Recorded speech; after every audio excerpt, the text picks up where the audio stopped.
Heute kommt es zum großen Vergleichstest zwischen Fanatec DD Pro und Moser R9 Wheelbase. Als Wheels kommen das Fanatec Clubsport Formula 2.5X samt APM und das Moser GS GT Wheel zum Einsatz. Ich gebe in jedem Kapitel Einzelwertungen ab und am Schluss wird dann zusammengerechnet. Legt die Füße hoch und willkommen hier in meinem YouTube-Kanal.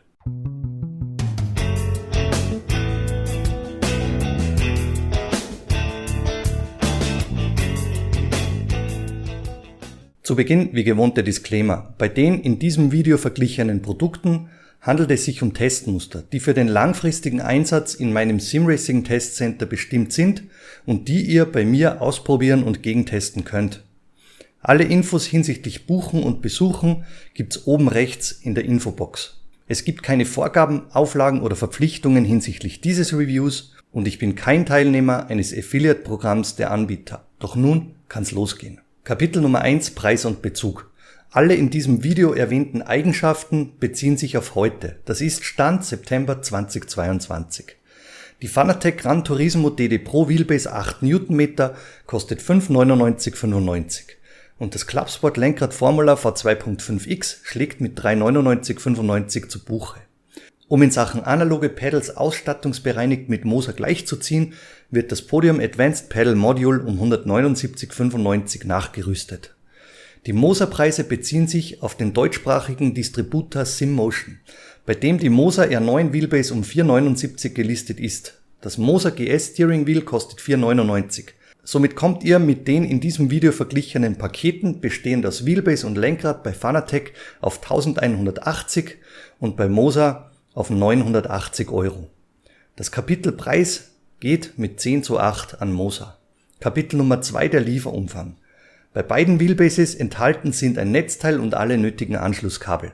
Ansonsten gibt's bei Fanatec austauschbare Buttoncaps und beim Moser Racing hingegen ein großzügiges Stickerset, um das Wheel an die eigenen Präferenzen anpassen zu können. Beim V2.5X ist der Quick Release im Lieferumfang enthalten und muss noch angeschraubt werden. Bei Moser Racing ist der QR bereits vormontiert. Beim Lieferumfang nehmen sich die beiden Anbieter nichts, das bedeutet für beide das Punktemaximum und somit 10:10 Gleichstand. Weiter geht's mit Kapitel Nummer 3, das ist die Kompatibilität. Das Moser Bundle ist derzeit September 2022 ausschließlich für den PC kompatibel. Eine Konsolenkompatibilität ist werkseitig nicht gegeben. Fanatec bietet mit der DD Pro Wheelbase PC-Kompatibilität uneingeschränkt an. Xbox-Kompatibilität gibt's zusätzlich, wenn ein Xbox-zertifiziertes Lenkrad wie das heute getestete V2.5X zum Einsatz kommt, und PlayStation-Kompatibilität ist mit DD Pro ebenso verfügbar. Bitte beachtet meinen Fanatec-Kompatibilitätsguide von vor paar Monaten. Da habe ich die Voraussetzungen genauestens erklärt. Der Link hängt oben rechts in der Infobox. Dieses Kapitel geht somit deutlich an Fanatec und mit 3 Plattformen gibt's die vollen 10 Punkte. Moser muss sich mit nur einer von 3 möglichen Plattformen begnügen und nimmt in diesem Kapitel eben nur 3 Punkte mit. Kapitel Nummer 4, das ist die Ausstattung der Wheelbase. Frontseitig befindet sich bei beiden Wheelbases der QR, um Lenkräder aufzunehmen. Sehen wir uns diese Unterschiede am besten gleich live und direkt an. Sehen wir uns diese Dinge jetzt live am besten an. Wie sieht's aus mit den Features, die diese Wheelbases an den Start bringen? Ihr habt frontseitig wie gewohnt den Quick Release, diese übliche Fanatec-Bauweise, ein eher schlanker, ein eher schmaler Quick Release und an dieser Stelle bei Moser dieses massive Monster, würde ich dies schon sagen. Der Quick Release, der ist halb so groß wie die ganze Wheelbase. Da kommt es bei Fanatec DD Pro etwas zierlicher daher. Ihr seht frontseitig folgende Ausstattungsunterschiede. Bei Moser R9 ist diese Wheelbase clean, vorderseitig, hier gibt es nichts anzuschließen. Ihr habt ihr bei Fanatec DD Pro hier frontseitig diese 1, 2, 3, 4 M6 Gewindelöcher. Da könnt ihr beispielsweise Static Shifter Pedals von Fanatec anschließen oder hier für eine Dashboard-Halterung diese Gewindelöcher verwenden. Ihr habt den Ein- und Ausschaltbutton bei Fanatec hier frontseitig mit einer verbauten LED und oberseitig, wenn wir dieses Ding gleich drehen, seht ihr hier bei Fanatec dieses Kühlrippendesign, in diesem Fall ohne Funktion, und bei Moser Racing, da seht ihr hier diese Ich hoffe, ich bekomme das fokussiert. Diese sehr feinen kleinen Gewindelöcher, da könnt ihr dieses Dashboard passend für diese Wheelbase montieren. Drehen wir diese Dinger jetzt einmal seitlich. Da könnt ihr jetzt bei Fanatec wiederum dieses Kühlrippendesign und über Nuttensteine könnt ihr einen Side-Mount bewerkstelligen. Das ist bei Moser Racing auch so ein Kühlrippendesign, aber ohne Funktion. Beiderseits mit diesem Schriftzug. Und wenn wir diese Wheelbases jetzt umdrehen, wie sieht es da mit der Ausstattung aus? Beginnen wir vielleicht mit der Moser Racing. Ihr habt hier einen Anschluss für das Dashboard, einen E-Stop, einen Notausschalter, den USB-Anschluss für den Anschluss am PC, die Stromversorgung und den Ein-Ausschalt-Button, den ihr 2 Sekunden etwa gedrückt hält, um dieses Ding ein- und wiederum auszuschalten. Dann sehen wir hier bei Fanatec haben wir ein breiteres Spektrum der Anschlüsse, das seht ihr hier, und zwar beginnend mit Shifter 1, Shifter 2, einen Pedalanschluss, eine Handbrake. Dann seht ihr hier unten den USB-Anschluss und entsprechend den Stromanschluss. Warum das so ist, das wissen wir. Das ist eine konsolenlizenzierte Wheelbase. Ihr könnt hier mit der PlayStation unterwegs sein und auch mit entsprechenden Lenkrädern mit der Xbox. Und am Konsolenbetrieb benötigt ihr diese Anschlüsse eurer Pedale oder Shifter oder Handbrake direkt über die Wheelbase. Eine Konsole kann nicht den zweiten separaten USB-Anschluss verwalten. Das muss alles über eine und dieselbe Wheelbase geschehen, um dann in-game im Spiel erkannt zu werden. Bei Fanatec habt ihr frontseitig an der Wheelbase wie gesehen 4 Gewindebohrungen für beispielsweise Static Shifter Pedals angebracht. Moser platziert an der Oberseite 2 Gewindebohrungen, um ein Dashboard nachrüsten zu können. Auf der Rückseite könnt ihr bei Fanatec mehrere Sachen anschließen wie Shifter, Pedale oder Handbrake. Moser hingegen bietet den Anschluss für das Dashboard. Ebenso an der Rückseite ist der USB- und Ein-Ausschalter bei Moser angebracht. An der Unterseite befinden sich bei Moser 4 Gewindelöcher für die Montage am Rig. Fanatec hat dies über Nuttensteine gelöst und macht die DD Pro mit einer Montage von unten oder seitlich kompatibel. In diesem Kapitel geht Fanatec mit mehr Anschluss- und Montagemöglichkeiten mit 10:7 als Sieger vom Platz. Kapitel Nummer 5 Ausstattung der Lenkräder. Sehen wir uns diese Unterschiede wiederum am besten live und direkt an. Wenn wir diese beiden Lenkräder vergleichen, das Fanatec Formula V2.5X Lenkrad, das Moser GS GT Wheel, so heißt dies in der Bezeichnung, dann könnt ihr auf den ersten Blick erkennen, ihr habt einen ziemlich deutlichen Unterschied im Durchmesser. Zu den technischen Details und Abmessungen, da kommen wir dann in einem eigenen Kapitel. Gehen wir jetzt einmal auf die Ausstattungsunterschiede ein. Ihr habt üppig bestückte Lenkräder, das könnt ihr sehr gut erkennen, mit jeder Menge Dreh-, Drück-, Schaltern, Thumb-Encodern, was auch immer. Ihr seht hier ein ähnliches Schema, 1, 2, 3, hier oberseitig. Hier habt ihr bei Moser 2 Buttons, bei Fanatec hier und unterseitig noch 3 eingelassen. Ihr habt den Funky Switch von Fanatec, 7 Wege. Moser hingegen diese Joystick, die ihr in 5 Richtungen betätigen könnt. Einmal oben, unten, links, rechts und drücken. Das gleiche auf der linken Seite bei Fanatec ist dieser links ein Joystick. Dann habt ihr in der Mitte diese Drehschalter. Bei Fanatec 1, 2, 3. Bei Moser habt ihr 5 an der Zahl.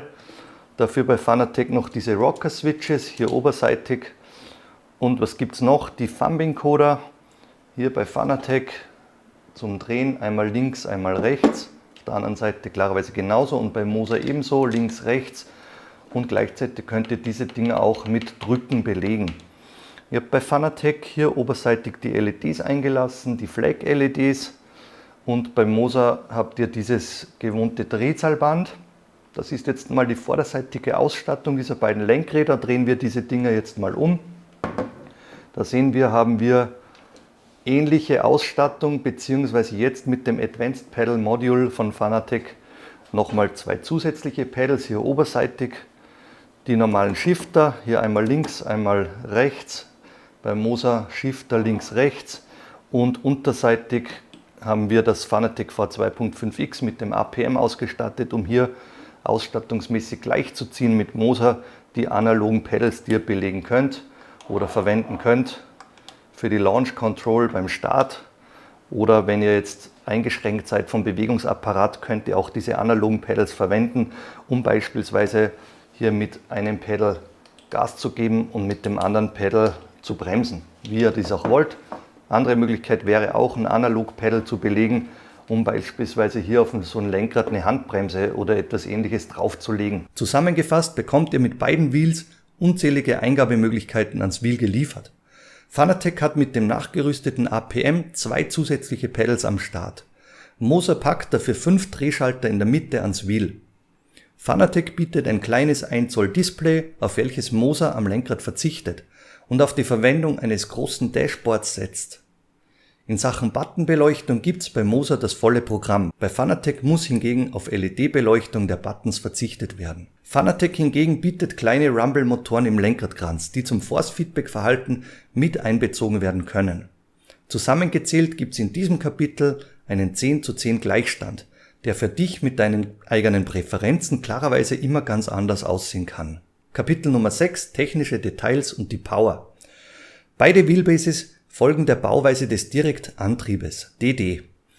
Einfach gesagt sitzt das Lenkrad direkt auf der Motorachse und verglichen mit den Zahnradriemenlösungen von Logitech oder Thrustmaster erfolgt der Antrieb bei DD bei Direct Drive somit direkt und präzise so gut wie möglich. Das maximal bereitgestellte Drehmoment der Moser R9 liegt bei 9 Newtonmeter Werksangabe, die in meinem Test teilweise Richtung 9,5 bis knapp 10 Newtonmeter überschritten wurde. Fanatec DD Pro stellt ein maximales Drehmoment von 8 Newtonmeter bereit, welches in meinen Tests ebenso erreicht und teilweise gut 8,5 Newtonmeter erreichte. Die Kühlung wird bei beiden Anbietern passiv, sprich ohne Lüfter umgesetzt. Beim Vollbelastungstest wurden beide Wheelbases gerade einmal handwarm, alles im grünen Bereich. Ein Newtonmeter mehr Power klingt nicht spektakulär, macht in diesem Kräftebereich aber einen Unterschied von knapp 15% bei meinen herausgemessenen Spitzenwerten. Auf der Rennstrecke fühlt sich die Moser Base beim Einsatz des 30 cm großen GS-Lenkrads genauso kräftig an wie Fanatec DD Pro mit dem kleineren 27 cm Formula Wheel, obwohl bei einem kleineren Lenkrad klarerweise ein kürzerer Hebelweg zur Motorachse anliegt. Das Kapitel Technik und Power entscheidet Moser mit 10:8 für sich. Weiter geht's mit Kapitel Nummer 7, das sind die Abmessungen. Dieses Kapitel sehen wir uns am besten wieder live an. Weiter geht's mit den technischen Details und Abmessungen. Sehen wir uns einmal das Grundgewicht an. Hier Fanatec V2.5X mit dem APM montiert. Da landen wir bei 1408 Gramm und das Moser GS-Lenkrad kommt out of box auf 1624, das sind gute 200 Gramm schwerer. Weiter geht es mit dem Auslösefeedback jetzt hier der Schaltpedals, vergleichen wir diesmal. Da haben wir jetzt beim Moser Racing bzw. bei dem GS-Lenkrad ein Auslösefeedback von, da würde ich jetzt sagen, ein gutes Kilogramm. Das haben wir im Einzeltest schon rausgemessen. Und hier bei Fanatec V2.5X etwas kräftiger, soweit ich mich erinnern kann. Da sind wir, ja, das seht ihr hier, bei um die 1,5 Kilogramm. Das heißt, das Auslösefeedback der Shifter Pedals, der Schaltmechanik im Prinzip, das ist bei Fanatec etwas kräftiger. Ihr hört jetzt geräuschmäßig einen Unterschied, und zwar, ich schalte euch jetzt hier meinen Geräuschmesser ein und hoffe, ihr könnt dies jetzt in der Kamera auch erkennen. Ihr habt jetzt bei Fanatec, beim APM und auch bei den original montierten Pedals habt ihr so eine Geräuschkulisse.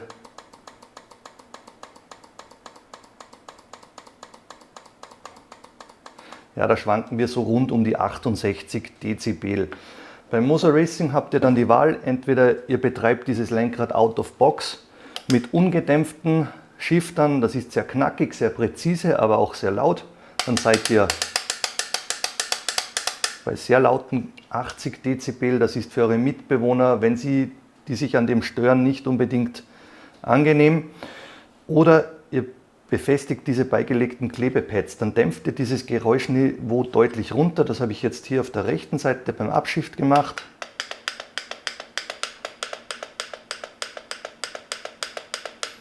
Da seid ihr jetzt bei 72 Dezibel ungefähr. Ist etwas lauter als bei Fanatec APM, aber in meinen Augen wesentlich Wohnzimmer, ja, um die knapp 70 Dezibel, wesentlich wohnzimmertauglich jetzt als im Originalzustand. Weiter geht es dann mit dem Button-Feedback. Auch das habe ich euch in den Einzeltests bereits erklärt. Hier habt ihr einen Unterschied. Beim Moza, bei diesem GS-Lenkrad, das ist so mehr so ein Schalter, den ihr drückt, und über diese ganze Betätigung habt ihr so einen Widerstand. Und bei Fanatec habt ihr dieses übliche Button-Click-Feedback. Das könnt ihr auch hören. Ich halte euch diesmal ans Mic. Bei Moza hört sich dies so an. Absolute Geschmackssache, was euch hier besser gefällt. Ich messe euch jetzt nochmal die Kräfte hier raus. Da sind wir jetzt bei Fanatec bei 750 Gramm Auslösefeedback bis zum Anschlag, und beim Moza, ja, da sind wir auch bei 600 Gramm gelandet. Etwas leichtgängiger zu drücken. Die entsprechenden Joysticks von der Betätigung, die sind in meinen Augen etwas mit einem höheren Widerstand beim Moza ausgestattet. Das gefällt mir etwas besser. Das ist bei Fanatec sehr leichtgängig. Das Click-Feedback ist in meinen Augen sehr ähnlich. Bei den Drehschaltern habt ihr auch einen ähnlichen Widerstand, aber eine präzisere Rasterung hier beim Moza. Das fühlt sich besser zentriert an und haptisch klarerweise über die Metallknöpfe deutlich hochwertiger. Und einen großen Unterschied gibt es jetzt hier bei diesen Thumb-Encodern. Hier habt ihr bei Fanatec kaum einen Widerstand zu spüren, kaum eine Rasterung. Und diese Kunststoffoberfläche, die fühlt sich mittelmäßig an. Und beim Moza habt ihr hier eine sehr klare Rasterung. Das hört man auch, glaube ich, gut raus. Und gleichzeitig könnt ihr diese Dinger gedrückt halten, und zusätzlich sind diese aus Metall ausgeführt, im Gegensatz zu der Kunststoffausführung hier bei Fanatec. Welche Abmessungen gibt es noch für euch? Ihr habt diesen Durchmesser, den könnt ihr hier sehr gut vergleichen. Wenn ich jetzt diese Dinger übereinander lege, da habt ihr jetzt ein Wheel, das seht ihr hier, wenn ihr 27:32 vergleicht. Das könnt ihr, ich halte euch das jetzt mal in die Cam so gut es geht. Das könnt ihr hier relativ gut vergleichen. Ihr habt einen relativ deutlichen Unterschied am Rim, wenn ich dies jetzt zentriert übereinander lege. Welche Abmessungsdetails gibt es noch? Ihr seht von der Bautiefe bzw. von der Länge, nehmen wir die Unterlage jetzt mal weg, da baut Fanatec etwas länger. Das heißt, ihr habt eine Bautiefe von um die 110 mm zu 95, und mit diesen überstehenden Knöpfen, ja, da seid ihr auf etwas ähnlichem Niveau, da diese bei Moza etwas länger ausgeführt sind. Und nochmal beim Durchmesser, da habt ihr eben diese 30 auf 27 cm. Was gibt es noch zu berichten? Ihr seht jetzt von der Technik bzw. eher von der Materialwahl, ihr habt beiderseits Carbonplatten hier, das sind bei beiden, soweit ich weiß, 5 mm, die hier Fanatec verbaut. Ja, das sind 5, und bei Moza, das haben wir erst kürzlich rausgemessen, ebenso 5 mm für die Frontplatte. Hier dieser typische Carbon-Look, und bei Moza dieses Forged Carbon, dieses geschmiedete Carbon. Was gibt es hier noch für technische Unterschiede oder Ausstattungsmerkmale in Sachen Überzug? Beim Alcantara, das fühlt sich in meinen Augen absolut gleich an. Hier spüre ich keine Unterschiede raus, beides sehr edel, sehr hochwertig. Ihr habt hier rund um die Buttons entsprechende Kunststoffeinfassungen. Die habt ihr bei Fanatec mit so einem Softlack überzogen. Das könnt ihr hier relativ gut erkennen. Und beim Moza habt ihr die etwas cleaner, etwas glatter. Auch das ist jetzt Geschmackssache in meinen Augen. Welche Unterschiede gibt es noch? Rückseitig, wie besprochen, eben diese unterschiedliche Dimensionierung des Quick Releases, auch darüber haben wir bereits gesprochen. Und ihr seht hier dann diese Analog Pedals, bei Fanatec etwas weiter aufgestellt mit einem größeren Winkel. Jetzt habt ihr hier bei Fanatec einen längeren Weg der Analog Pedals von knapp 20 mm. Bei Moser Racing seid ihr bei 15 mm Weg. Das heißt, ihr habt hier bei Fanatec eine größere Bandbreite für diese Analog Pedals, bei Moser eine geringere. Das hat Vor- und Nachteile. Eure Vorteile, ihr könnt noch etwas genau über diesen gesamten Weg dosieren. Eure Nachteile sind, wenn ihr jetzt im Renneinsatz unterwegs seid und diese nutzen wollt für beispielsweise eine Kupplung oder für Gas und Bremse, dann sind diese mit den kleinen Fingern nicht so leicht erreichbar, wie dies eben bei Schaltpedals, die näher anliegen, hier bei Moser Racing.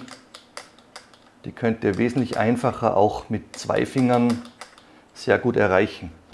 Da Fanatec über dieses 3-Pedal-Design diese Analog-Pedals hier nach unten wegspreizen muss, damit dies alles Platz hat. Und hier hat Moser eben entsprechend, da dieses oberseitige Pedal weggelassen wird, etwas mehr Platz, diese Dinger ergonomischer in meinen Augen etwas besser zu platzieren. Den Schaltweg, den schulde ich euch noch. Da habt ihr bei Fanatec einen Schaltweg, ich glaube um die 5-6 mm. Ja, das sind 5 bis 6 mm. Und bei Moser habe ich euch dies erst kürzlich rausgemessen. Da sind wir im gedämpften Zustand, wenn ihr diese Klebepads montiert, da seid ihr bei um die 4 mm Schaltweg über die Pedals, und wenn ihr diese Klebepads weglässt, da seid ihr bei 6 mm. Das pendelt sich jetzt im Bereich von Fanatec um den Dreh so ein. Zum Schluss noch ein paar Abmessungen, da gibt es nicht viel Spannendes zu berichten. Beide Hersteller verbauen 3 mm dicke Carbon-Pedals. Fanatec ist damals hier beim APM um einen Millimeter nach oben gegangen. Hier gab es Kritik, das war damals 2 mm, jetzt seit einiger Zeit, seit über einem Jahr, glaube ich, mit 3 mm am Start. Diese Drehschalter bei Moser rund mit so einer Rasterung, mit so einen Einkerbungen ausgeführt. Das ist in meinen Augen gut gelöst, gut greifbar. Hier mit einem Durchmesser von 18 mm. Und bei Fanatec habt ihr so ein eigenes Spritzgussdesign. Hier 20 mm nach oben zulaufend. Auch diese lassen sich in meinen Augen sehr gut bedienen. Das ist dann wiederum Geschmackssache.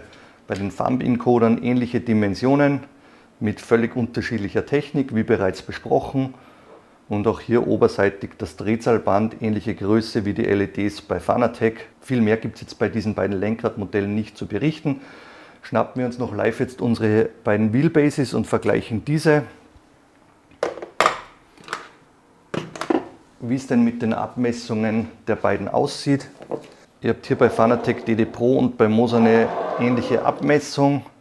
Das heißt, ihr habt in der Breite 16 auf knappe 16 und ihr habt eine Bautiefe, das könnt ihr auch hier relativ gut erkennen, inklusive Quick Release 230 ungefähr und bei Fanatec etwas länger mit 240, 245.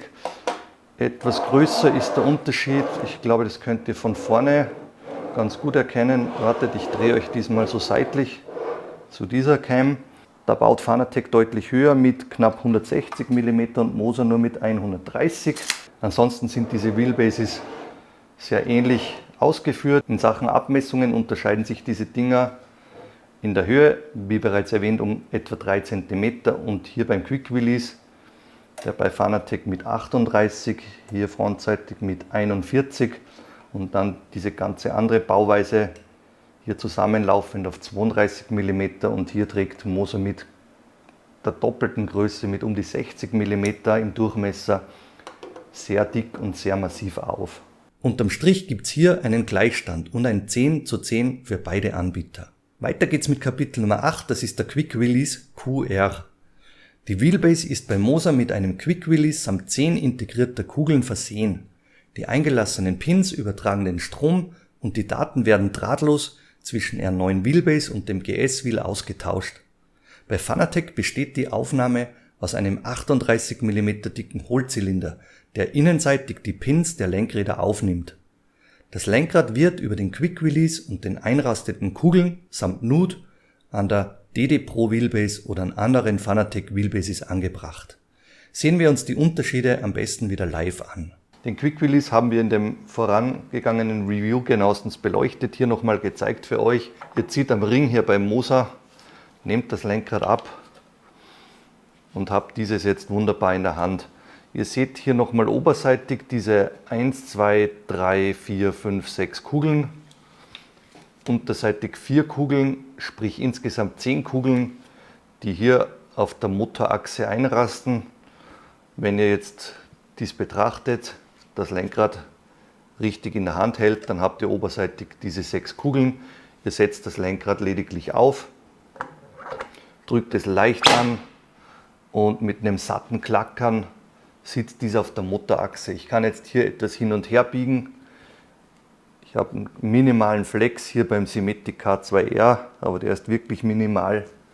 Und wenn ich auch mit Kraft hier versuche zu biegen oder das Lenkrad etwas zu verdrehen in Längsrichtung, dann könnt ihr in meinen Augen gut erkennen, dass es sich hier bei der sehr dicken Motorachse über den Quick Release direkt ans Lenkrad, auch mit der Verschraubung bis zum Rim, um eine hochmassive, extrem stabile Verbindung handelt. Beim Quick Release von Fanatec habt ihr das seit Jahren verwendete System von Fanatec im Einsatz. Das heißt, hier wiederum diesen Ring ziehen, Lenkrad abziehen und die Sache ist erledigt. In der Nahaufnahme könnt ihr jetzt gut erkennen, ihr habt diesen Überwurfring, den ihr zurückzieht, und dann hier im Innenleben können diese Kugeln beim Quick Release versenkt werden und hier entsprechend bei der Motorachse aufgesetzt und eingerastet werden. Ihr seht hier diese 1, 2, 3, 4 und 5 Vertiefungen in der Motorachse und hier rasten eben diese Kugeln ein. Noch eine Zentrierungsnut hier oberseitig und das Lenkrad aufgesetzt, den Ring gezogen, aufgeschoben, ausgelassen und verriegelt. Dies gelingt auch sehr einfach, nicht ganz so simpel mit draufdrücken fertig wie jetzt bei Moser R9 bei diesem System, aber in meinen Augen hat dieses System von Fanatec klarerweise auch den Namen Quick Release verdient.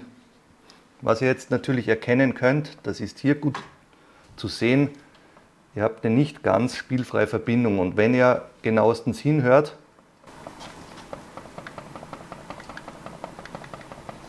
dann könnt ihr auch hier ein leichtes Klackern vernehmen.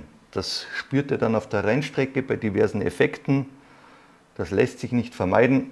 Hier wiederum keinen Stress, das ist keine Supportsache.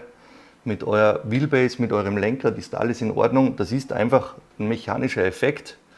Wenn du etwas Spiel zwischen der Achse und dem Lenkrad über den Quick Release hast, dann wirst du diverse Geräusche, ein leichtes Klackern auf jeden Fall wahrnehmen. Das sehen wir uns dann später noch genauestens im Rennstreckentest an. Entspannt euch, normale mechanische Geräusche ist mit dieser Konstruktion unvermeidbar. In diesem Kapitel zieht Moser deutlich an Fanatec vorbei. Absolute Spielfreiheit, die sich dann im Rennstreckentest bemerkbar machen wird und das Force-Feedback spiel- und geräuschfrei an das Lenkrad bringt, resultiert in einem klaren 10:6 Kapitelsieg für Moser. Kapitel Nummer 9, das ist Material und die Haptik. Metall beim Gehäuse und stirnseitige Kunststoffabdeckungen sind bei beiden Wheelbases Standard. In Sachen Haptik fühlt sich alles sehr glatt und eben metallisch kühl an. In Sachen Gehäuse liegen beide Produkte gleich auf. Beim Lenkrad gibt es deutliche Unterschiede zu bemerken. Moser setzt bei den Drehschaltern und Thumb-Encodern auf hochwertiges Metall, Fanatec hingegen auf günstigen Kunststoff. Einen großen Unterschied gibt es bei den Thumb-Encodern. Diese rasten bei Moser satt ein und haben damit eine sehr gut spürbare Rasterung. Bei Fanatec lassen sich die Thumb-Encoder nahezu widerstandslos drehen und das Betätigungsfeedback ist sehr ausbaufähig. Das Schaltfeedback der Moser-Buttons fühlt sich für mich etwas edler an als die klickenden Fanatec-Buttons, aber das ist wie immer auch ein subjektiver Aspekt. Die Schaltmechanik hat bei Fanatec und Moser im ungedämpften Auslieferungszustand etwa 6 mm Weg. Mit angebrachten Dämpfungspads bei Moser reduziert sich der Weg auf 4 mm. Lenkrad, Gehäuse, Carbon-Einsatz bei den Pedals, Materialstärken, Griffflächen und Alcantara-Bezug, die liegen auf selbem Niveau. Zusammengefasst holt sich Moser mit einer höherwertigeren Materialwahl bei Thumb-Encodern und Drehschaltern, der Möglichkeit Shifter ungedämpft oder gedämpft einsetzen zu können und einem deutlich besseren Feedback der Thumb-Encoder einen 10:8 Sieg in diesem Kapitel. Weiter geht's mit Kapitel Nummer 10, das ist die Verarbeitung. Hier gibt's nicht viel zu berichten. Die Verarbeitung ist höchster Industriestandard bei beiden Herstellern. Saubere Kanten, kein Grat und sauber eloxiert und bedruckt. Abgesehen von den eingesetzten Materialien entsprechen beide Produkte einem sehr hohen Standard. Sollten die Griffflächen einmal abgenutzt sein, dann bietet Pineapple Grips Ersatz für beide Modelle. Ein Review zu Pineapple Grips habt ihr vor einigen Monaten in meinem Kanal gesehen. Unterschiede in der Kapitelwertung Verarbeitung kann ich hier keine feststellen. 10 Punkte für beide Kandidaten und weiter geht's mit Kapitel Nummer 11, das ist die Akustik. Bei Moser R9 mit GS-Wheel dringen keine metallischen Geräusche nach außen. Man vernimmt kein Klackern oder Krachen bzw. Schlagen aus dem Inneren der Wheelbase oder über den Quick Release. Damit ist die Moser R9 Wheelbase schlafzimmertauglich, auch wenn man mit rauen Settings unterwegs ist. Ich persönlich fahre immer mit minimaler Dämpfung, um die Effekte sehr transparent durchzuspüren. Aber auch hiermit sind keine mechanischen Geräusche vernehmbar. Lediglich tiefe Resonanzen, die spürst du, die aber in keinem Moment akustisch störend wahrgenommen werden. In diesem Kapitel muss man bei Fanatec Abstriche machen. Die Unterschiede der Bauweise haben wir im vorangegangenen Kapitel Quick Release besprochen. Und hier kommt dann der Nachteil einer nicht spielfreien Verbindung zwischen Lenkrad und Motorachse zum Tragen. Versteht mich an dieser Stelle bitte nicht falsch. Fanatec ist keine Rappelkiste wie ein Logitech G29. Ganz im Gegenteil. Wenn wir hier aber von sehr hochwertigen DD-Lösungen sprechen, muss die DD Pro federn lassen. Mit rauen Settings können Klackergeräusche entstehen, die im Wohnzimmer womöglich störend sind und die wir uns dann im Rennstreckentest nochmal genauer anhören. In diesem Kapitel geht Moser als 10:8 Sieger über die Ziellinie. Kapitel Nummer 12, das ist die Optik, ein subjektives Kapitel. Modern, einfach und puristisch gilt für beide Produkte. Beide Gehäuse sehen sehr edel und kompakt aus und viel mehr gibt's dazu nicht zu berichten. Die geschwungene Bauform der Moser Base finde ich persönlich spannend und das GS-Lenkrad wirkt durch die größere Bauform optisch betrachtet nicht so überladen wie das kleine V2.5X Wheel. Ob dir das Drehzahlband bei Moser oder die Einzel-LEDs bei Fanatec besser gefallen, auch das ist ein eher subjektiver Aspekt. Ich kann in einem möglichst objektiv versuchten Vergleich keine Punkte für ein subjektives Kapitel vergeben oder eben beide Anbieter mit je 10 Punkte eintragen. Weiter geht's mit Kapitel Nummer 13, das ist die Montage. Bei Moser wie auch bei Fanatec DD Pro wird von unten mit dem Rig verschraubt. Fanatec bietet mit zusätzlicher Side-Mount-Option eine weitere Montageoption. Weiters kann die Längsposition der Fanatec DD Pro über die Nutenstein-Lösung um ein paar Zentimeter nach vorne oder nach hinten angepasst werden. Somit out of box mehr Möglichkeiten für Fanatec und ein 10:6 Kapitelsieg. Kapitel Nummer 14, die Software. Gucke unbedingt bei Bedarf meine Reviews zum Fanatec Tuning Menü, Fanalab und den letzten Moser R9 Test an. Dort habe ich alle Möglichkeiten erklärt.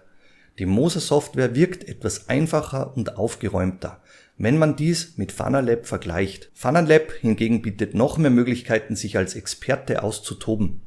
Moser bietet seit Release eine sehr gut integrierbare App an, um Ingame-Einstellungen anzupassen. Hierbei befindet sich Fanatec noch im Alpha-Status. Über den Entwicklungsstand habe ich erst kürzlich berichtet. Serienreif ist diese Anwendung bei Fanatec aber noch nicht. Fanatec erlaubt wie gewohnt den Eingriff übers Tuning-Menü. Ich sehe an dieser Stelle keine großen Unterschiede, sondern nur andere Herangehensweisen. Das Kapitel Software geht auf Augenhöhe mit 10:10 in die Punktewertung ein. Kapitel Nummer 15, das Ökosystem. Fanatec bietet hier eine ganze Palette von unterschiedlichen Lenkrädern aus eigenem Haus und ihr könnt sowohl Lenkräder als auch Pedale direkt über das Fanatec Tuning Menü in-game verwalten.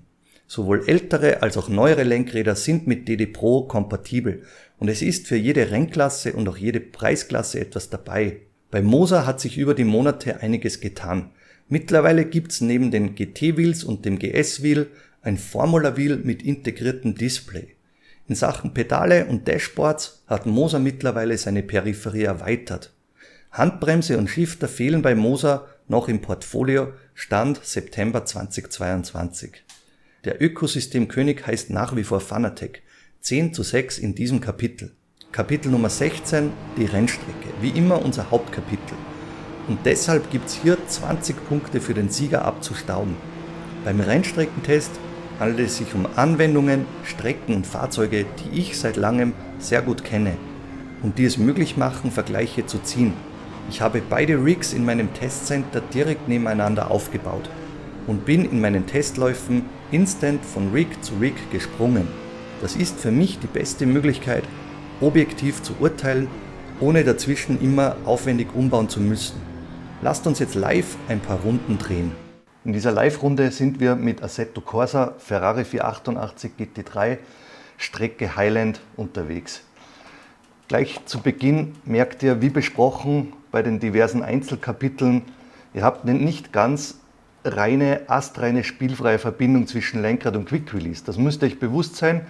Hier am Start haben wir dieses Kopfsteinpflaster und wenn ihr jetzt hier mal fest in die Bremsen geht, dann könnt ihr, ich weiß nicht, ob ihr das gut hört über das Mikrofon, ein gewisses Ruckeln zwischen Lenkrad und der Wheelbase raushören. Ein gewisses Klackern, das darf euch nicht schrecken.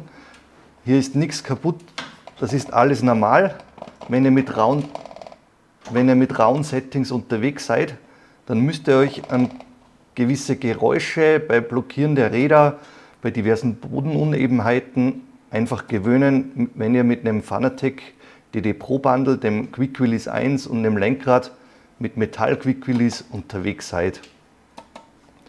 Jetzt auf den ersten Metern, ich habe jetzt alles mal abgestellt, ich habe Motion ausgeschalten, den Sound möglichst runtergedreht, damit ihr mich gut verstehen könnt. Auf den ersten Metern merkt ihr mit einem Formula V2.5 Lenkrad, ihr seid mit einem sehr kompakten Wheel unterwegs. Da habe ich diverse Leute auch hier bereits bei mir im Testcenter gehabt, die dann berichten, bestes Wheel, super kompakt, sehr klein, ich liebe diese Agilität. Und im Gegenzug andere, die sagen, mir ist das Ganze zu klein, mir ist das Ganze zu spielerisch, mir ist die Armhaltung, die Handhaltung etwas zu unangenehm, weil ihr klarerweise mit den Händen, mit den Armen etwas schmäler greift und dadurch eure Handgelenke nicht ganz so entspannt unterwegs sind, wie dies bei einem größeren Wheel der Fall ist. Aber auch das ist eine rein subjektive Angelegenheit. Alles andere, was wir sehen, ihr habt das übliche Drehzahlband, diese LEDs, ihr habt auch die Flag-LEDs bei diesem Fanatec Wheel am Start, die euch ABS zum Beispiel signalisieren, durchdrehende Räder oder was auch immer. Ihr seht hier zum Beispiel, wenn ABS greift. Was ist noch rauszuspüren? Ihr spürt ein sehr klares Force-Feedback. Ihr seht diese Korrekturen in so einer Kurve, die gelingen relativ einfach, relativ schnell. Es ist ein sehr agiles Lenkrad, das muss euch bewusst sein. Ihr habt einen geringen Durchmesser, das heißt, selbst kleinste Lenkbewegungen hier am Rim, die führen zu starken Korrekturen auf einer Rennstrecke. Ihr könnt jetzt auf dieser Geraden, auf dieser Highspeed-Geraden wieder raushören, rausfühlen, dass ihr bei diesen starken Bodenwellen einfach ein leichtes Spiel, ein leichtes Klackern über die Wheelbase vernehmt. Bitte kontaktiert hier nicht den Support von Fanatec. Das ist einfach eine technische Gegebenheit, die so hinzunehmen ist bei diesem Bundle. Und wir werden mal sehen, ihr habt jetzt auch diesen lauten Schlag noch mal gehört. Wir werden dann sehen, wie dies mit dem Quick Release 2, mit diesem Adapter, mit dieser Verbindung sich dann ändert, sich dann bessert. Was gibt es jetzt noch zu berichten? Ihr habt ein sehr gutes, ein sehr klares, ein sehr differenziertes Force-Feedback, mit dem ich persönlich sehr zufrieden bin. Die Effekte sind sauber rauszuspüren. Ich bin jetzt mit dem ganz aktuellen Beta-Treiber unterwegs, der in meinen Augen nochmal einen Schub gebracht hat. Diese kleinen Schläge, diese Jolts, wie man diese nennt, die sind in meinen Augen noch nicht verschwunden. Aber jetzt vom Force-Feedback-Verhalten auf der Strecke wunderbar. Ihr seht, ich bin in Sachen Power mit der DD Pro ziemlich am Anschlag. Das seht ihr an meinem Clipping-Meter an diesem grauen Balken hier oben. Der schlägt immer wieder rot kurz aus. Das ist deswegen der Fall, weil ich diese Dinge jetzt am Anschlag, am Maximum, nahezu am Maximum gegentesten möchte. Im Realbetrieb würden wir hier noch etwas runterregeln, um das Clipping noch etwas weiter zu reduzieren. Aber auch hier geht es klarerweise um den Kräftevergleich. Jetzt kommen wir wieder auf dieses Kopfsteinpflaster, hier bei Stadtziel in Highlands. Und auch dies ist hier mit der DD Pro sehr differenziert rauszuspüren. Ihr spürt so ein feines Ruckeln hier direkt übers Rim. Das ist in meinen Augen wirklich sehr klar, sehr differenziert wahrnehmbar. Das gefällt mir ausgesprochen gut. Jetzt noch ein paar Worte zu den Kurven. Highlands eignet sich sehr gut, um in schnellen Kurven diese Haft- und Gleitreibung, wenn ihr zu schnell unterwegs seid, hier rauszuspüren, wie sich dieses Force-Feedback dann aufbaut. Und auch hier finde ich, das ist alles sehr gut rauszuspüren. Das heißt, ihr spürt diesen Haftungsabriss, wenn ihr zu schnell in eine Kurve fährt und dann korrigieren müsst, ein Übersteuern beispielsweise habt. Das spürt ihr wunderbar raus. Auch hier dieser Hold Torque, dieses Haltedrehmoment in der Kurve, wenn ihr satt am Grip seid, auch das sehr gut rauszuspüren. Hier nochmal etwas früher ans Gas und hier gelingen die Korrekturen durch das gut spürbare, schnell nachlassende Force-Feedback, diese Power, gelingen euch diese Korrekturen wunderbar und sehr gut. Also hier gibt es in meinen Augen nichts zu kritisieren. Eine sehr gute Force-Feedback-Performance, verbesserungswürdige Verbindung mit Quick Release, dadurch eine leichte Geräuschemission, so würde ich dies jetzt sagen, ein Klackern, aber die restliche Performance auf der Rennstrecke in meinen Augen sehr gut, sehr differenziert, gutes Direct Drive Paket, sehr kompaktes, sehr agiles Wheel. Springen wir ins andere Rig auf dem Simetic K2R zur Moza R9 und dem GS Wheel. Selbe Testrunde jetzt mit dem Moza R9 GS Bundle. Hier gleich zum Start wieder Highlands, Assetto Corsa direkt am Kopfsteinpflaster. Machen wir gleich mal den Geräuschtest über dem Kopfsteinpflaster, direkt auf dem Kopfsteinpflaster, jetzt voll in die Bremsen, ABS ruckeln und wie ihr hören könnt, könnt ihr nichts hören. Ihr werdet hier keine Geräuschemission, absolut nichts zwischen Verbindung Wheelbase und Lenkrad hören, zwischen dem Quick Release, der Motorachse, hier nochmal. Ihr seht ein ordentliches Ruckeln, das wird wunderbar simuliert, absolut geräuschfrei. Wenn ihr jetzt zu Hause bei euch beispielsweise im Schlafzimmer unterwegs seid, den Sound über Kopfhörer, dann kann neben euch eure Freundin in aller Ruhe schlafen. Ihr werdet hier lautlos unterwegs sein. Wie im Moza R9 Detailtest GS Wheel habe ich euch gesagt, ich habe die rechte Seite hier bei den Shiftern habe ich runtergedämpft mit diesen beigelegten Klebepads, das könnt ihr jetzt hören. Das heißt, der Upshift, der ist auf einem Geräuschniveau wie bei Fanatec, sehr ruhig, sehr gut gedämpft, das könnt ihr hier hören. Und den Downshift, den habe ich nochmal im Originalzustand belassen. Wenn ihr jetzt Puristen seid, für euch die Lautstärke keine Rolle spielt im eigenen Wohnraum, dann würde ich fast empfehlen, diesen Shifter unbehandelt, sprich ohne Klebepads zu betreiben. Da habt ihr ein super knackiges, ungedämpftes Schaltfeeling. Das hört sich martialisch an, aber fühlt sich in meinen Augen einfach geil an. Kommen wir jetzt zurück auf die Performance dieses Pakets. Das heißt, Nummer 1, spielfreie Verbindung. Absolut kompakt, sehr vertrauenserweckend, sehr vertrauenswürdig, so würde ich dies jetzt nennen. Wenn ihr jetzt in diese schnellen Kurven hier fährt, Dann spürt ihr, wie sich dieses Force Feedback satt aufbaut. Auch hier bin ich wieder am Anschlag dieser 9 Newtonmeter unterwegs, um die volle Bandbreite abzudecken. Und auch hier seht ihr die Korrekturen, die gehen somit sehr einfach von der Hand. Ich finde diese Performance jetzt verglichen mit der DD Pro einfach nochmal etwas konstanter. Schwer zu beschreiben jetzt, aber wenn ihr in jeder Kurve, bei jeder Fahrbahnunebенheit immerzu die gleiche Verbindung, diese gleichen Effekte ohne ein Spiel hier am Lenkrad spürt, dann fühlt sich jede Kurve, wenn sich diese wiederholt, im Rennstreckeneinsatz so an, wie sich dies in der Runde zuvor angefühlt hat. Etwas schwer zu beschreiben jetzt vielleicht, aber in Sachen Konstanz, in meinen Augen, spürt ihr raus, dass dieses Bundle, dieses Paket einfach kompakter, einfach konstanter hier im Rennstreckeneinsatz bedienbar ist. So würde ich dies jetzt benennen. Was könnt ihr noch spüren? Vom Force Feedback finde ich die Moser etwas neutraler abgestimmt. Ich finde, da habt ihr etwas mehr Grunddämpfung drauf. Das ist natürlich dann auch immer wieder Geschmackssache. Ich muss jetzt hier aufpassen beim Rennstreckentest, fahren und reden gleichzeitig, wisst ihr, keine große Stärke von mir. Das heißt, ihr habt vom Start weg ein sehr neutral abgestimmtes Force-Feedback-Verhalten bei Moser Racing,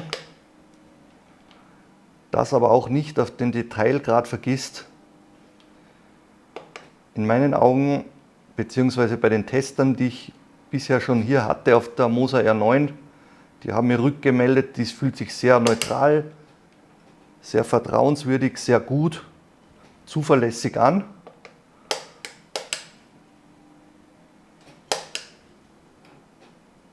Und ihr könnt wiederum hier gut sehen, euch gelingen diese Korrekturen blitzschnell, sehr einfach, sehr korrekt, sehr exakt, so wie Direct Drive einfach funktionieren sollte. Gehen wir jetzt wieder zu Start-Ziel über dieses Kopfsteinpflaster. Und auch dieses ist über diese feinen Vibrationen hier wunderbar übers Lenkrad, übers Rim rauszufühlen. Noch ein paar Worte jetzt direkt übers Rim.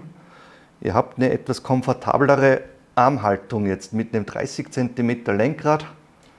Das heißt, wenn ihr etwas breiter gebaut seid, eure Arme etwas weiter auseinander, dann habt ihr diese Griffweite nahezu in einer Linie. Das heißt, ihr habt hier keinen Winkel jetzt direkt übers Handgelenk.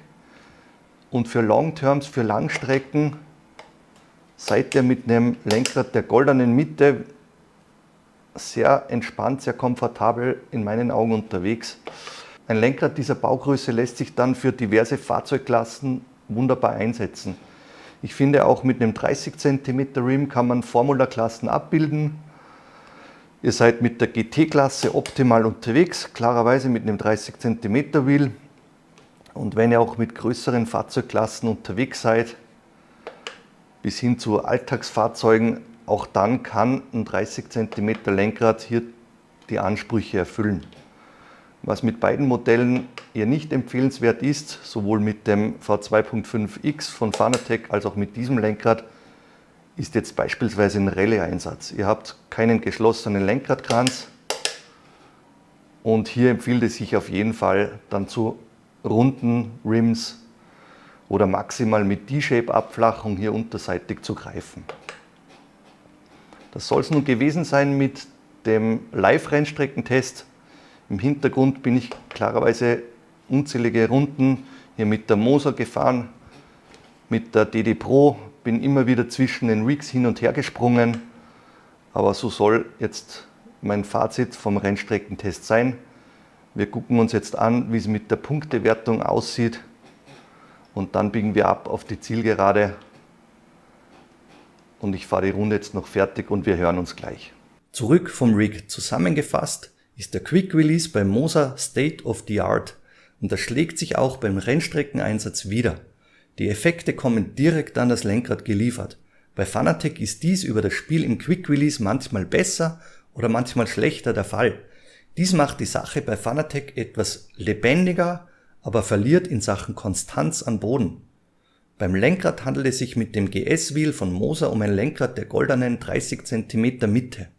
Dies ist im Langstreckeneinsatz ein Komfort-Plus und gleichermaßen lassen sich damit mehrere Fahrzeugklassen realistisch abbilden. Moser holt im Kapitel mit dem Gesamtpaket R9 und GS-Wheel einen 20:15 Kapitelsieg gegen DD Pro samt V2.5X Wheel mit APM. Kapitel Nummer 17 Preis-Leistung. Im letzten Einzelkapitel stellen wir den Kaufpreis der Gesamtperformance gegenüber und hier geht der Sieg wiederum an Moser. Die Moser R9 samt GS-Wheel bleibt in vielen wichtigen Kapiteln an Fanatec dran und kann einige Kategorien für sich entscheiden. Das wichtigste Kapitel Rennstrecke geht ebenso an Moser. Beim Kaufpreis werden beim Moser im Gesamtpaket 200 € eingespart. Auf der anderen Seite steht Fanatec als Ökosystem und Kompatibilitätskönig für PC und Konsole da. In Sachen Preis-Leistung geht Moser mit 10:8 als Sieger über die Ziellinie. Kommen wir auf die Zielgerade. Alle Vorteile, alle Nachteile, die wurden in den Einzelkapiteln gegenübergestellt. Ausführlich könnt ihr diese zu den Einzeltests der DD Pro bzw. Moser R9 in meinen damaligen Einzeltests nachholen. Und so geht's weiter mit der Abrechnung, dem Fazit der Zielgruppe und der Kaufempfehlung. Kapitel Nummer 18, die Gesamtabrechnung. Zuerst die wichtigen Infos für euch. Ich habe mein Skript zusammengeschrieben und Kapitel für Kapitel bepunktet. Nach der Gesamtabrechnung habe ich keine Punktekorrekturen mehr vorgenommen. Das müsst ihr mir hier und heute einfach glauben. Ich habe versucht, möglichst objektiv zu bewerten. Für dich wichtig ist, dass du bei der Gesamtabrechnung für dich unwesentliche Punkte wegstreichst und neu zusammenzählst. Ist dir zum Beispiel das Kapitel Kompatibilität oder Power völlig unwichtig, dann kann dein Gesamtergebnis völlig anders aussehen. In meiner Gesamtabrechnung geht Moser als knapper Sieger vom Platz. Wie knapp dies unterm Strich war, das hat mich selbst überrascht und das seht ihr jetzt Overlay eingeblendet. Und so kommen wir zu Kapitel Nummer 19, Fazit und Kaufempfehlung. Moser hat vor einigen Monaten mit dem R16-Paket in meinem Kanal überzeugt und setzt diesen Weg mit dem R9-Paket konsequent fort. Die Qualität des GS-Wheels und eine tolle Performance der R9 Wheelbase gepaart mit einem perfekten Quick Release führen in diesem Test zu einem sehr knappen, aber verdienten Sieg. Fanatec bietet mit Fanatec DD Pro ein nach wie vor sehr gutes Gesamtpaket, welches in Sachen Ökosystem und Plattformsupport unerreicht ist. In einigen Punkten muss Fanatec aber mittlerweile federn lassen, da einige Mitbewerber mittlerweile nachgezogen und wie in diesem Fall Moser sogar vorbeigezogen ist. Als reiner PC-Anwender musst du die Punkte beim Kapitel Kompatibilität der Plattformen rausrechnen und zusammengefasst rate ich in diesem Fall als PC-Anwender eindeutig zur Moser R9 Wheelbase samt GS-Lenkrad zu greifen. In Sachen Moser Wheels wurde das Portfolio mittlerweile erweitert und auch ein Wheel samt Display ist mittlerweile erschienen. Hinsichtlich der Pedale hatte ich Moser noch nicht im Test, aber als PC-Anwender bist du dahingehend sowieso uneingeschränkt über den USB-Anschluss am Rechner kompatibel und kannst die Anbieter nach Belieben mixen. Als Consolero bleibt dir Stand heute einzig und allein Fanatec zur Wahl, wenn du in die Direct Drive Wheel Welt einsteigen willst. Mit dem DD Pro Paket machst du damit vieles richtig und wirst damit deine Freude haben. Wie es mit Fanatecs angekündigten Quick Release 2 aussieht, das bleibt abzuwarten. Wenn es soweit ist, dann werde ich euch klarerweise wie gewohnt am Laufenden halten. Vor dem spannenden Ausblick seid ihr am Zug. Wie hat euch dieser sehr ausführliche Vergleich gefallen? Wie sieht eure Punktewertung aus? Habt ihr bereits mit beiden Systemen Erfahrungen gesammelt? Und zu welchem System würdest du greifen? Lass mich dies bitte in den Kommentaren wissen, das würde mich an dieser Stelle sehr, sehr interessieren. Zum Schluss Kapitel Nummer 20, ein spannender Ausblick. Demnächst gibt's wieder ein Pedal-Review in meinem Kanal. Ich teste gerade High-End-Pedale von 3D-Rap, die Ngasa Pedals. In meinem Testcenter neu angekommen und für euch zum Testen bereit ist das Simetic K2 Air Rig in Weiß. Auch darüber gibt es einiges zu besprechen. Weitere Reviews sind in Planung und ich freue mich, wenn du meinen Kanal unterstützen und mich im echten Leben hier im Teststudio besuchen kommst. Vielen Dank wie immer fürs Dabeisein und bis zum nächsten Mal. Vergisst das Abo und den Like nicht, wenn es euch gefallen hat. Liebe Grüße von eurem Ron.